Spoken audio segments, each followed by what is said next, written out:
Break के बाद आप सभी का स्वागत है और हम आपको तमाम अपडेट दे रहे हैं अयोध्या धाम से, जहां हमारे संवाददाता लगातार हमारे साथ जुड़े हैं।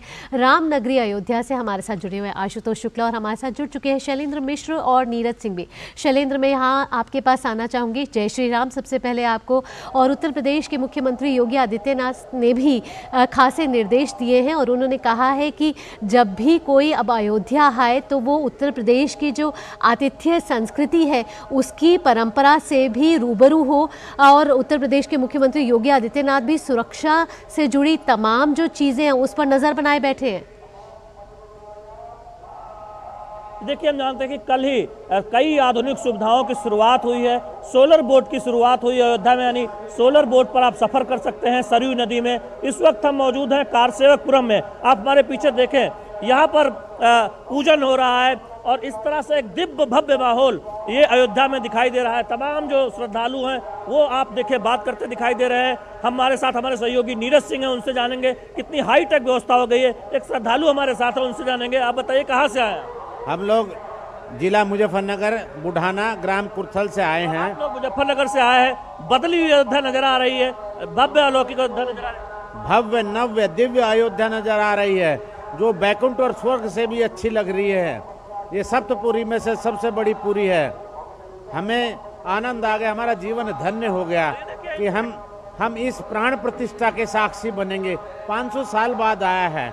हमारा सभी से, शंकराचार्यों से, धर्माचार्यों से, राजनेताओं से निवेदन है कि अपना अहंकार त्यागे, मैं रावण वाली मैं त्यागे और भगवान की प्राण प्रतिष्ठा में आकर अपना नतमस्तक झुकाएं। महत्वपूर्ण बात उन्होंने कही है। यहाँ पर हम जानते हैं कि रामलला की प्राण प्रतिष्ठा का आज जो प्राण प्रतिष्ठा को लेकर जो समारोह चल रहा है, हम जानते हैं कि उस समारोह का आज 5वां दिन है। तो निश्चित तौर पर हमारे साथ नीरज सिंह मौजूद हैं, उनसे हम जानेंगे कि ये जो बदली और हाईटेक अयोध्या नजर आ रही है, सुरक्षा के लिहाज से क्या कुछ नया होगा अयोध्या में अब जब अयोध्या का कायाकल्प हम देख रहे हैं? देखिए, अयोध्या में अगर आप देखें कि 22 तारीख को जो प्राण प्रतिष्ठा समारोह है और वीवीआईपी की मौजूदगी रहेगी और निश्चित तौर पर इस समय हाईटेक सुरक्षा व्यवस्था अयोध्या के अंदर की गई है। 11,000 के करीब जो जवान हैं वो पूरे अयोध्या में तैनात किए गए हैं, जो चप्पे चप्पे पर जो भी व्यक्ति अयोध्या के अंदर आ रहा है उसको चेक कर रहे हैं। इसके अलावा आप देखें, आर्टिफिशियल इंटेलिजेंस का जो प्रयोग है वो उसके सुरक्षा व्यवस्था के लिए किया जा रहा है। बूम बैरियर है ताकि अगर कोई भी गाड़ी वहाँ से निकलती है तो उसकी सुरक्षा व्यवस्था को चेक किया जा सके। इसके अलावा जो फेस रिकॉग्नाइज कैमरे हैं वो लगे हैं, 10,000 से ज़्यादा सीसीटीवी लगे हुए हैं। इसके अलावा टेलीस्कोप और ड्रोन, एंटी ड्रोन तकनीक, ये तमाम जो अत्याधुनिक तकनीक है उसका प्रयोग अयोध्या के अंदर किया जा रहा है ताकि अयोध्या के अंदर जो भी आना चाहे, जो भी यहाँ पर मौजूद रहे, वीवीआईपी मौजूद रहे, उनकी सुरक्षा में किसी तरह की चूक ना हो। और इसके अलावा दूसरे राज्यों की जो तमाम एजेंसियां हैं उनके साथ भी अयोध्या पुलिस और उत्तर प्रदेश पुलिस लगातार टच में है। निश्चित तौर पर देखिए, बहुत महत्वपूर्ण है।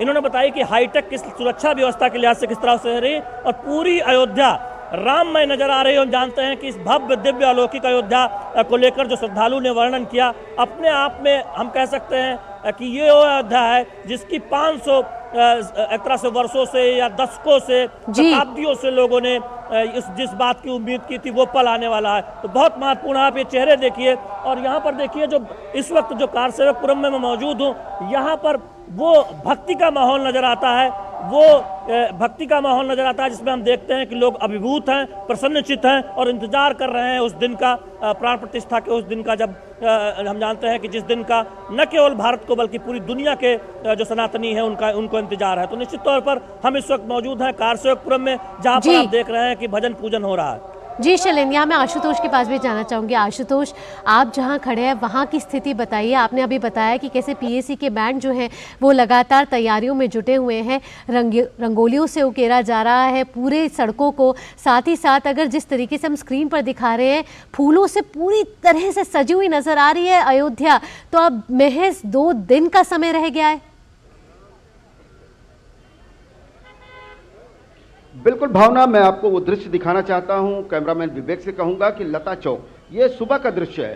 शाम को आप यहां पर आएंगे तो आपको ऐसा लगेगा कि दिल्ली का ये कनॉट प्लेस हो गया है। भक्ति भावना, भक्ति और भाव का जो प्रवाह यहां पर बह रहा है वो अद्भुत है, देखने में अनोखा है। भक्ति की के अनेक रूप हैं। कोई लेट करके अयोध्या पहुंच रहा है, कोई साइकिल से आया है, कोई पैदल ही चला आया है। दूरी कितनी है मालूम नहीं, पर निश्चित है कि राम की भक्ति है उनके प्रति और बन रहे मंदिर के प्रति समर्पण है, और उसके लिए वो उन्होंने अपनी श्रद्धा व्यक्त करने के लिए यहाँ तक चल करके आए हैं। निश्चित रूप से एक अलौकिक अयोध्या आज दिखाई दे रही है। और रामचरितमानस में तुलसीदास जी ने भी भगवान श्री राम के अयोध्या वनवास के बाद लौटने पर जो वर्णन किया उसमें लिखा कि अयोध्या वासियों ने बहुत विविध प्रकार से, नाना प्रकार से अयोध्या को सजाया था, रूप फूलों से सजाया था, सुगंधों से सजाया था, और वही रूप कहीं ना कहीं आज जब दिखाई देता है भावना सड़कों पर, तो निश्चित रूप से भाव विह्वल होकर के संपूर्ण लोग राम भक्त जो है इसको देखते हैं और आह्लादित हो रहे हैं। यह भाव निश्चित रूप से 22 तारीख को और बढ़ेगा